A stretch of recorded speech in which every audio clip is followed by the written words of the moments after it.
Masa kita ambil warga asing Indonesia, tak adalah seteruk ni kes-kes jenayah berlaku.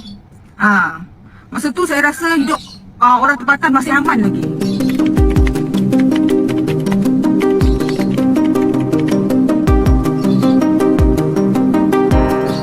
Pertanggal 15 Februari lalu, ada sebanyak 2.123.049 pekerja asing aktif yang terdaftar oleh pihak imigrasi Malaysia. Mereka terdiri warga 5 negara tertinggi, yaitu Bangladesh, Indonesia, Nepal, Myanmar dan India. Ketergantungan Malaysia pada pekerja asing untuk 6 sektor konstruksi, jasa, perkebunan, pertanian, pertambangan dan penggalian membuat pemerintahnya kebanjiran pekerja asing. Namun nyatanya kini Malaysia bukan lagi negara favorit migran Indonesia untuk mencari suaka. Tenaga kerja Indonesia lebih cenderung memilih Hong Kong dan China untuk mengadu nasib. Hal itu dikarenakan gaji yang lebih besar dan negara tersebut tak mempersoalkan banjirnya tenaga kerja asal Indonesia di negara mereka. Tenaga Indonesia merasakan ketenangan dalam bekerja tanpa isu serbuan tenaga kerja asing di sana. Assalamualaikum dan selamat sejahtera sahabat-sahabat TikTok. Sejarah kemasukan pekerja asing dekat negara kita ni ramai bermula pada tahun 1980-an. Tapi masa tu kita ambil ramai pekerja asing warga Indonesia. Masa kita ambil warga asing Indonesia, tak adalah seteruk ni kes-kes jenayah berlaku. Masa tu saya rasa hidup orang tempatan masih aman lagi. Dengan orang Indonesia, dia punya budaya sama dengan kita, bercakap pun senang. Lepas tu ada sifat orang cakap tolong menolong. Orang Indonesia dulu pun banyak dekat coket tu, tapi tak pernah pun cakap coket tu dia yang punya. Dia masih lagi hormat orang kita berniaga, tak adalah halau-halau. Tapi sejak kita ambil orang Asia Selatan ni masuk ke negara kita, macam-macam hal berlaku. Diorang nak claim Selayang, diorang punyalah. Diorang nak claim Sungai Buloh, diorang punyalah. Lepas tu diorang tak boleh terima hakikat, diorang langgar undang-undang, meniaga sesuka hati. Lepas tu apa lagi? Bawa kenderaan sesuka hati, ganggu-ganggu orang tempatan dekat Sungai Buloh dan Selayang sana. Itu yang membuatkan rakyat marah. Kalau diorang baik dan hormat macam orang Indonesia tu dengan rakyat tempatan, mungkin kita diam, mungkin kita tak adalah marah sangat. Tapi kalau kita tengok statistik peningkatan jenayah warga asing kali ni memang tinggi berbanding tahun 1980-an dulu. So sebagai rakyat Malaysia yang dah rasa tak aman dah sekarang ni, fikir-fikirkanlah apa yang perlu kita lakukan untuk kita sama-sama membasmi isu. Ni Bangla, ni Bangla sini buat satu kedai. Tengok sini dia boleh buka tepi jalan pun dia boleh buat satu kedai. Ini lagi ini kerusi dia kasih taruh, dia cakap ini kereta sini tak boleh parking. Tengok ni muka. Ini tak tahu siapa kasih lesen. Nanti besok ni lebih care mesti angkat tindakan lebih care Assalamualaikum. Semoga kita semua dalam keadaan sehat. Assalamualaikum warahmatullahi wabarakatuh. Bila saya lihat dan baca berita bahwasanya permasalahan WNI ataupun warga negara Indonesia yang mendapat status menjadi warga negara Malaysia dipermasalahkan sekarang. Jadi saya himbaukan kepada seluruh keturunan Melayu Indonesia seperti keturunan Bugis yang berada di Malaysia, kalian harus pulang ke negara asal kalian semua.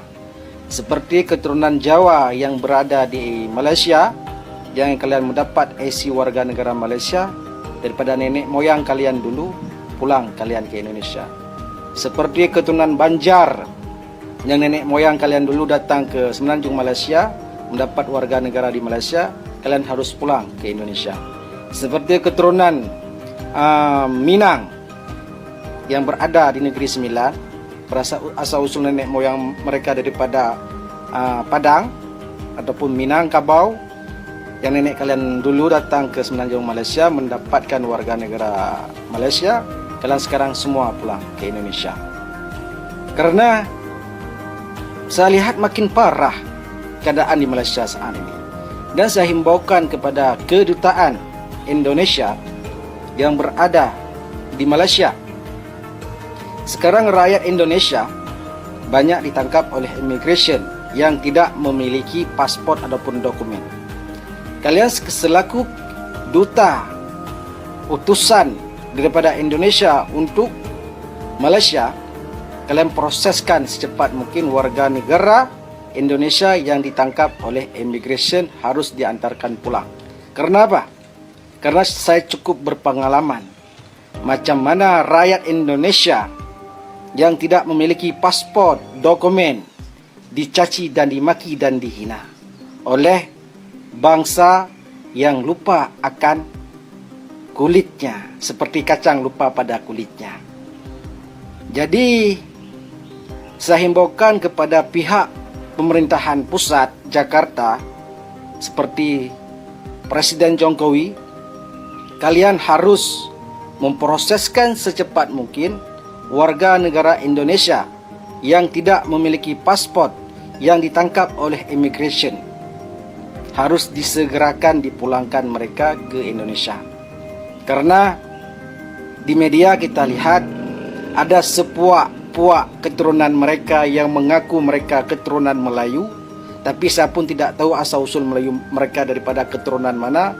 Mungkin Melayu mereka keturunan daripada Siam, Patani yang mendapat warga negara Semenanjung Malaysia. Adapun keturunan mereka daripada Jawa yang mendapat warga negara Malaysia. Adapun Bugis ataupun Banjar yang mendapat warga negara Malaysia. Adapun Minang yang sudah menjadi warga negara Malaysia. Jadi hal perkara ini banyak orang Indonesia bermacam-macam suku kaum yang datang ke Malaysia tanpa ada dokumen. Dari segi undang-undang mereka memang bersalah, tetapi tidak patut mereka namai parti sebagai binatang ataupun parti yang kahwin dengan tempatan. Dia benci untuk bercakap dengan anak pendatang. Tetapi yang lucunya, nenek moyang dia dulu pendatang juga ke situ. Di saat mereka mendapat kemerdekaan oleh British, belagak lebih. Sekian, terima kasih. Assalamualaikum warahmatullahi wabarakatuh. Jadi kalau saya kata malas, bukanlah bermakna semua orang malas. Ada yang rajin. Tapi umumnya orang Melayu lebih suka orang asing datang sini bekerja. Kalau negara kita ini menjadi negara berbilang kaum, sebabnya ialah kerana kita tak sanggup bekerja. Sebab itu orang India masuk sini menuri getah. Bukan orang Melayu tak boleh turi getah. Kita boleh tapi kita tak mahu. Nak kena bangun pukul 5 pagi dan sebagainya. Kita rajin tapi kita tak nak bangun. Lepas tu datang orang Cina. Orang Melayu dulu cekap ukir. Bila orang Cina datang, orang Cina ukir buat rumah lebih mudah, harga lebih rendah. Kita berhenti daripada buat rumah. Demikianlah drama pekerja asing di Malaysia. Cukup tersedianya lapangan kerja telah menjadi magnet bagi tenaga asing untuk masuk ke negara tersebut. Hal itu dikarenakan ada beberapa sektor pekerjaan yang tidak diminati masyarakat lokal, namun menjadi ladang cuan bagi pekerja asing. Krisis pekerja Indonesia di Malaysia terus menghantui hingga saat ini. Hal itu disebut menjadi alasan utama yang menghambat bisnis banyak industri. Menurut tim riset CNBC Indonesia, krisis tenaga kerja asing di Malaysia sudah dimulai saat pandemi COVID-19 menjangkit di Malaysia. Para pekerja migran kembali ke negara asalnya masing-masing, termasuk yang berasal dari Indonesia. Pintu masuk Malaysia pun ditutup sehingga para pekerja tidak bisa datang ke Malaysia. Akibatnya terjadi kekurangan pekerja. Selain itu, terjadi degradasi penempatan tenaga kerja dari Indonesia ke Malaysia yang signifikan. Apa pendapat Anda? Assalamualaikum warahmatullahi wabarakatuh. Ya teman-teman Pak D, kali ini kita akan mereaksi video yang mengisahkan tentang Ya kalau bisa dibilang sih ini adalah semacam pengakuan bahwa warga Malaysia sendiri merasa adanya jurang pemisah antara TKI yang berasal dari Indonesia dengan warga tempatan di Malaysia sendiri. Di mana jurang pemisah ini tentunya membuat perekonomian mereka agak terganggu ya, karena TKI dari Indonesia ini sekarang ini semakin berkurang yang berminat ke Malaysia, karena rata-rata sekarang mereka memilih ke negara-negara tetangga yang lainnya seperti ke Thailand, ke Hong Kong, atau mungkin ke Singapura.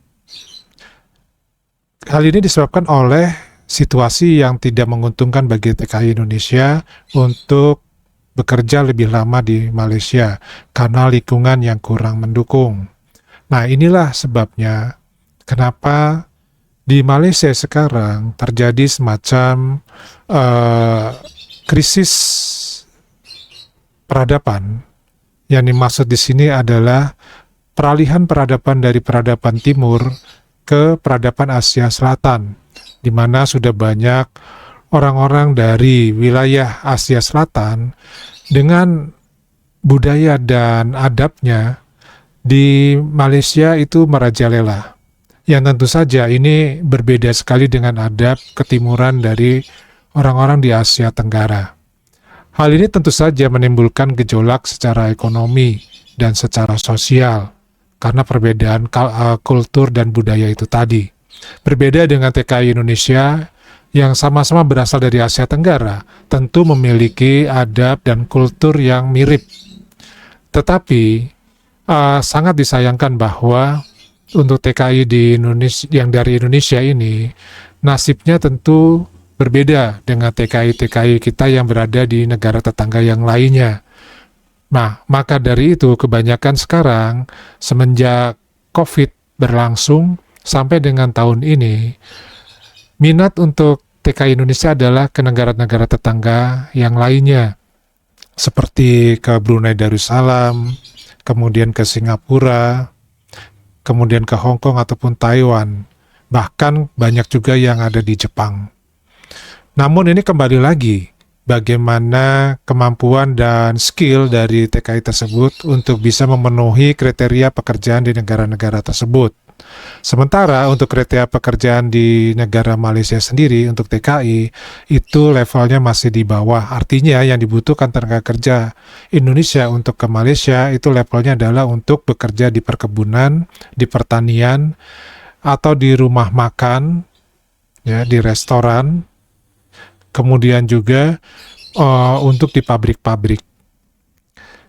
Nah, kebutuhan-kebutuhan yang berbeda inilah yang menentukan level dari ilmu pengetahuan dari masing-masing TKI yang berada di negara-negara tersebut. Tentu untuk negara-negara yang ada di tetangga kita yang lainnya seperti halnya Singapura, Thailand, Hong Kong, ataupun ke Jepang, tentu ini skillnya berbeda. Mereka berada satu level ataupun lebih tinggi lagi daripada TKI yang ada di Malaysia. Nah, ini adalah berdasarkan kebutuhan ya. Jadi bukan berdasarkan klasifikasi yang kita jenjang secara sengaja, tetapi memang kebutuhan dari negara-negara penerima pekerja dari Indonesia itu sendiri. Nah, untuk masalah Malaysia dibilang warganya dibilang kurang rajin. Ya, di sini kita bisa melihat tokoh dari Malaysia itu sendiri sudah mengatakan bahwa memang tenaga kerja di Malaysia itu kurang rajin. Kesimpulan Pak D seperti itu. Kenapa? Bisa dikatakan rajin, tetapi ketika disuruh bangun pagi, jam 5 pagi ataupun jam 4 pagi, mereka lebih baik tidur dibandingkan dengan tenaga kerja dari Indonesia ataupun dari negara di Asia Selatan. Kalau pekerja dari Indonesia ataupun negara di Asia Selatan, mereka mau bangun jam 4 atau jam 5 pagi untuk mulai bekerja. Nah, inilah perbedaannya selain dari masalah lebih murahnya tenaga kerja dari luar negeri daripada mengambil pekerja dari kaum tempatan. Nah, inilah hal-hal yang terkadang menjadi hal yang cukup rumit ketika hal ini berbenturan dengan sosial dan budaya di Malaysia itu sendiri. Yang mau nggak mau, setiap pendatang akan membawa budayanya masing-masing. Nah, bagaimana sekarang kita menyikapi hal tersebut supaya tidak terjadi persaingan? Artinya di sini ada toleransi antara pendatang dengan kaum tempatan. Tentu ini memerlukan kerja keras dan tidak cukup setahun 2 tahun ya untuk menyadarkan bagaimana toleransi terhadap culture, budaya, dan kebiasaan dari masing-masing orang pendatang dengan orang tempatan. Tentu ini akan sulit sekali. Nah, menurut Pak D, hal ini tentu membutuhkan kerja keras dari segala pihak, karena sifat dari manusia yang datang itu akan berbeda juga dengan para orang-orang dari tempatan. Dan namanya sifat ini, walaupun dia pendatang, tidak mewakili untuk semacam negara di mana dia berasal ya. Ini kalau kita bicara mengenai sifat. Kalau kita bicara mengenai culture, bisa jadi kita terpengaruh oleh negara dari asal mereka berada.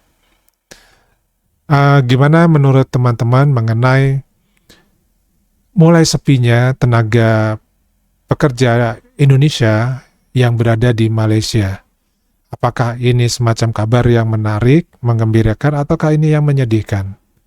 Silakan tulis di kolom komentar. Dari Pak D ini saja cukup ya.